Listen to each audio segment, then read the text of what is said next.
Olá a todos, bem-vindos ao terceiro episódio do podcast Ex-Invest, o podcast onde mergulhamos no mundo do dinheiro, dos investimentos e de tudo que diz respeito às finanças pessoais para a próxima geração. Hoje vamos desmistificar os mitos relacionados com os investimentos. Quem vai ter esse papel são os convidados do costume, André Temundo da BlackRock e Eduardo Silva da XTB. Bom, antes de começarmos, precisamos de sublinhar que investir é arriscado e deve ser feito com responsabilidade.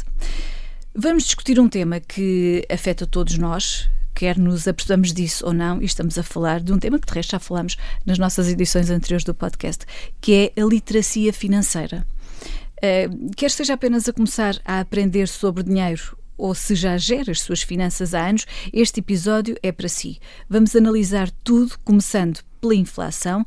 Porque é que ela deve ser tão importante para nós, especialmente quando se trata de poupar dinheiro? Qual dos dois quer começar a responder a esta? Porquê é que a inflação é tão importante para nós? Eduardo. Bom, todos fazemos compras, não é? Seja no supermercado local ou online. Todos entendemos, principalmente nos últimos 2-3 anos, que o aumento do preço dos bens e serviços ao longo do tempo tem vindo a aumentar, e essa é a definição de certa forma da inflação, não é? Portanto, é importante entendermos que se a inflação estiver com taxas muito elevadas, significa que estamos a perder poder de compra ao longo do tempo, então interessa-nos, claro, estar a entender o conceito e entender qual é que é a forma que nós podemos combater a inflação, e neste caso será através do investimento que vamos explicar aqui neste episódio. E a inflação vemos todos os dias nas compras, como o Eduardo estava a dizer, mas ainda é mais observável quando temos, se calhar, poupanças ou uma grande fatia. Imaginemos que temos 10 mil euros poupados, fundo de emergência, o que é que seja. Imaginemos que a inflação é 3%.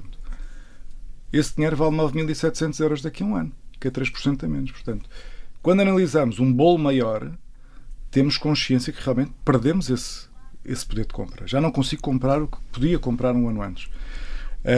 E isso é muito válido quando falamos de investimentos, e é um fator que, quando nós investimos, nós não começamos do zero, nós começamos do menos 3, que é a inflação.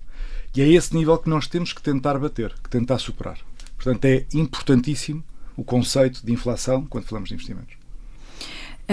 E quando falamos de investimentos, se calhar não todos os nossos pais, mas alguns dos nossos pais pensam, bom, num depósito a prazo no banco, mas se calhar, e justamente por causa da inflação, o depósito a prazo no banco pode não ser a melhor opção para quem quer que o seu dinheiro cresça. Exatamente. Temos que comparar efetivamente qual é a taxa de inflação neste momento. Imaginemos que é 3% em Portugal.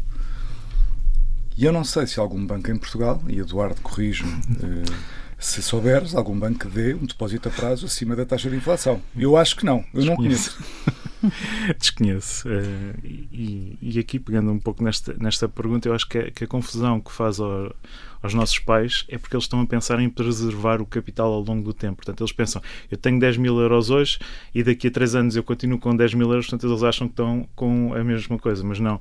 Ao longo do tempo, por causa da inflação, esse valor já não vale, já não permite comprar as mesmas coisas que há 3 anos atrás. E essa é a parte fundamental. E o poder da literacia financeira é entender estes conceitos. Eu penso que passa muito também por aí. Já que estamos a falar de literacia financeira e posto que ela não é passada nas nossas escolas, onde é que vamos à procura de informação sobre literacia financeira? Onde é que explicamos aos nossos filhos, isto na fase em que eles precisam que alguém lhes explique alguma coisa, e quando somos maiores, onde é que nós nos vamos informar sobre literacia financeira? Eu André? Acho que hoje em dia é verdade que somos de uma geração onde foram conceitos que não se aprenderam na escola, nem na universidade quase. Eu estudei economia aqui em Portugal. Obviamente que são tudo temas interligados, mas quer dizer, até lá chegar, eu não tive ninguém que me ensinasse o que era um orçamento familiar, o que era uma poupança, o que era investir. André, mas noutros cursos, esses temas nem sequer são abordados na faculdade. Exatamente. O bom de hoje em dia, com a quantidade de informação que temos, acesso à informação que existe, e esta democratização dos investimentos que existe hoje em dia, e em Portugal, através de plataformas como a XTB e outras plataformas existentes, acho que já não há desculpa para quem se quiser informar não se informar, porque o acesso está lá. A BlackRock produz muitos materiais formativos, a XTB produz muitos materiais formativos, imagino, e, portanto, hoje em dia, com uma procura quase rápida no computador, no Google, consegue ter a noção, e em vídeos, de conceitos básicos de investimento, como estamos aqui a fazer hoje neste podcast. Exatamente, é exatamente isso. Portanto, nos sites nós temos a secção educativa, que serve exatamente para isso, conferências, podcasts como este, até nas redes sociais, acabamos por ter muito conteúdo de literacia financeira, e é um conteúdo que tem uma grande procura, é um tema que acaba por interessar estas novas gerações, e acho que faz com que haja mais investimento nesta área para ensinar, e haja também uma melhoria da literacia financeira ao longo do tempo, exatamente por causa disso. Portanto, nos dias de hoje, quem quiser, com uma pesquisa rápida no Google ou noutros motores de pesquisa, pode encontrar informação que lhes permite estar mais a par do que podemos fazer em termos de investimento, certo?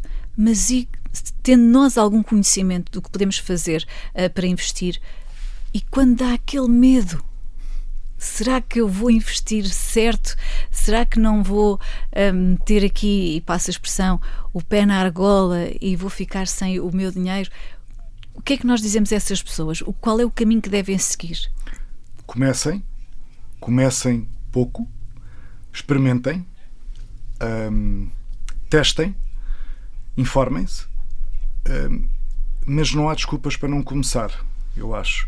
E quem não sabe como começar, tem muitas maneiras de se informar. Bom, para começar, o podcast do Observador, onde nós estamos agora.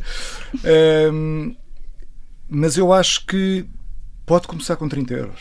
Pode começar com 50 euros. Era uma coisa que antigamente era quase impossível. Hoje em dia, não há desculpas para não começar a investir. Para provar os investimentos, para testar os investimentos. E depois, com isso, vai ganhando, obviamente, mais conhecimentos e vai conseguindo investir cada vez mais dinheiro. Eu acho que é principalmente isso, não há desculpas, e pode ser com limites muito baixos, não é só para ricos. Portanto, começamos com um capital mais modesto, até para depois nos sentirmos à vontade, e à medida que vamos vendo o nosso dinheiro crescer, que é mesmo assim, se calhar vamos ganhando mais confiança e podemos depois investir, se calhar, outras quantias.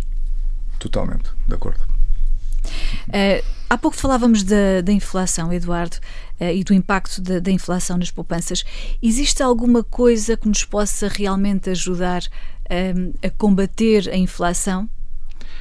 Sim, na realidade até podemos introduzir aqui um conceito que é provavelmente o mais importante quando falamos de investir, que é o juro composto.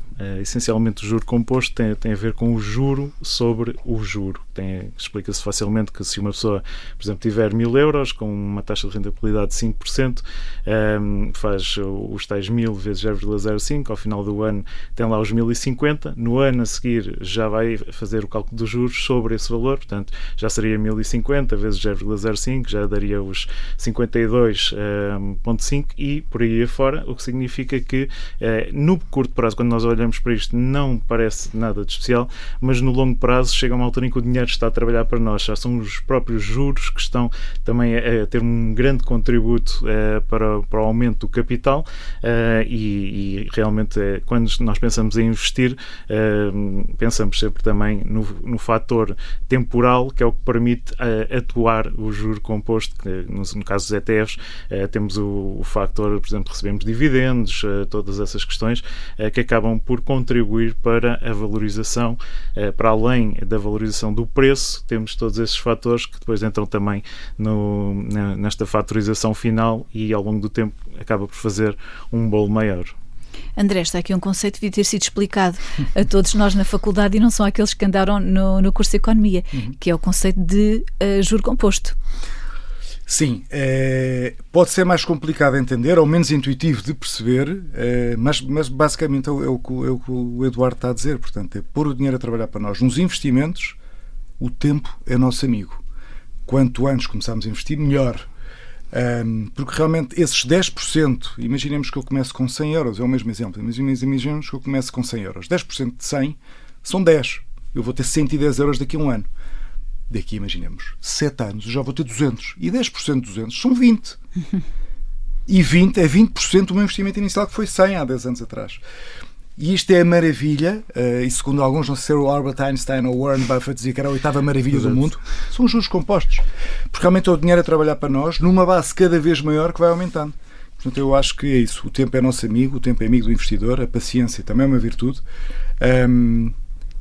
Com tudo isto dizendo, que também acho que é um tema importante, quando falamos de ETFs, os ETFs têm uma liquidez diária. Eu amanhã tenho percalço, preciso comprar uma casa, preciso ir de férias, preciso mudar o pneu do carro, tenho alguma coisa, no momento eu posso clicar, vender e o dinheiro está na minha conta. Não estamos a falar de que o dinheiro está parado e eu não posso desbloquear o dinheiro ao investimento. Tem liquidez momentânea. E eu acho que isso também dá conforto a quem investe, saber que, se precisar, o dinheiro está ali, disponível quando eu quiser. Esse é um tema muito importante, é que, de facto, nós investimos o nosso dinheiro, mas, como o André dizia, se surgir um percalço, como é que nós podemos fazer? Na verdade, temos dinheiro, mas se calhar muitos das pessoas que nos estão a ouvir hão de pensar, certo, invisto o meu dinheiro, mas se precisar dele amanhã depois não o tenho. Mas é possível tê-lo. É muito possível, aliás. É assim que o produto é construído. O produto é construído, um ETF é construído para, com um clique, eu vender a posição toda que eu tenho e imediatamente estar na minha conta e eu posso começar a gastar, a fazer o que eu quiser com o dinheiro. Portanto, é uma coisa que é um investimento que é líquido, é regulado e altamente transparente e eficiente nesse sentido. Há outros instrumentos, é a minha pergunta, há outros instrumentos que, não sei, diga-me, têm a mesma rapidez de estarem ao nosso dispor, além dos ETFs? Ações individuais, eu compro amanhã uma ação de uma empresa americana, imaginemos através do meu banco, da minha plataforma, também posso vender no segundo, desde que o mercado esteja aberto, posso dizer que quer vender as minhas 10 ações da empresa X, que seja. É parecido, ou tem um comportamento muito igual a um ETF. Há outros investimentos que não têm este comportamento, em que eu carrego, vendo, mas só passado algum tempo é que eu tenho a minha conta. Ou há outros investimentos que eu quero vender e não posso, porque tenho janelas pré-definidas para vender. Não é o caso dos ETFs. Mas quando me diz passado algum tempo, estamos a falar se calhar de 24 a 48 horas em alguns casos. Um fundo tradicional tipicamente tem uma liquidez de 3 dias. Vendo hoje, meto o fim de semana, se calhar só segunda-feira que eu teria o meu dinheiro. Depende de fundo para fundo. Aí depende, sim, do instrumento que eu esteja a comprar. Seja como for, Eduardo, o importante é irmos adquirindo estes instrumentos. Sim, o fator temporal acaba por assumir uma importância fundamental quando estamos a falar de investir.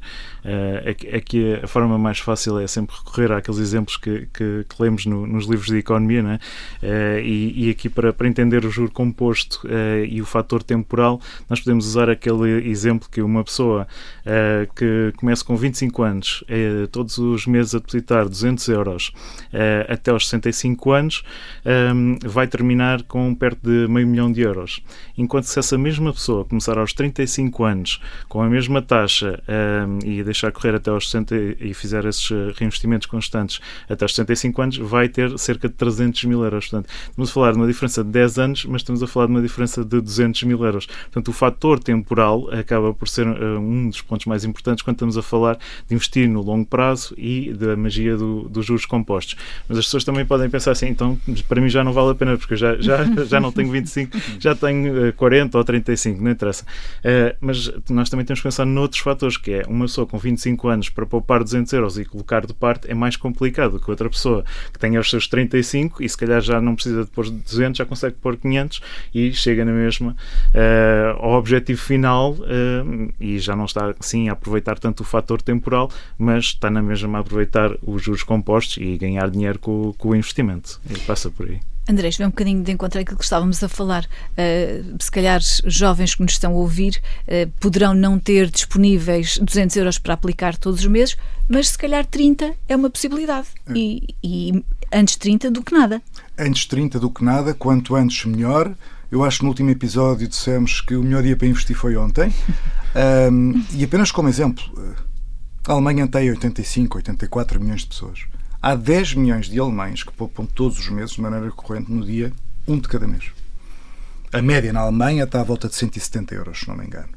Em Portugal, obviamente, que o número é muito menor, em absoluto, de pessoas que poupam com esta recorrência e nos euros que conseguem poupar ao fim do mês. Mas não interessa. A questão é, poupar 30 euros é muito melhor e depois há outra coisa. O hábito de poupar porque hoje são 30, mas como o Eduardo estava a dizer, daqui a 10 anos eu se calhar já consigo poupar 200. Mas já tenho o hábito. Portanto, construir um hábito de poupança, de educação que foi preciso, e eu considero que sejam só vantagens. Em investir em instrumentos líquidos, que capitalizem, que cobrem juros dos juros, que possam fazer face às minhas necessidades de longo prazo, com liquidez imediata, se eu precisar do dinheiro. Portanto, eu acho que só vejo benefícios neste sentido. André, estava a ouvi-lo e a pensar que se calhar esse hábito de poupar até faz com que nós próprios acabemos por lidar com o dinheiro que fica disponível de outra forma. Se calhar acabaremos por ser mais disciplinados, mais ponderados no momento de compra. Completamente. Eu acho que investir deveria ser parte dos nossos hábitos de consumo. Considerar investimento quase como consumo. Eu tenho X para a casa, tenho X para a gasolina, pago X de empréstimo do carro, tenho que poupar X, sobra-me Y para gastar. E, portanto, é gerir o meu dinheiro com o que sobra depois de já ter investido. E depois deste conceito estar incutido dentro dos meus gastos ou investimentos mensais, recorrentes, como é a alimentação, como é a casa ou como é o carro. Eu acho que esse é um conselho ótimo com que fechamos aqui este terceiro episódio deste podcast X Invest. Obrigada, Eduardo, obrigada, André, obrigada por partilharem estas dicas, que na verdade são muito úteis. Quanto a si, lembre-se que construir riqueza é uma maratona, não é uma corrida de velocidade. Ao compreender o poder da educação financeira, está a preparar o sucesso financeiro a longo prazo, o seu sucesso financeiro a longo prazo. Pode acompanhar este episódio e outros episódios do podcast X-Invest no site do Observador e noutras plataformas de podcast. E não se esqueça de partilhar este episódio com aquele seu amigo que sente que precisa de começar a investir.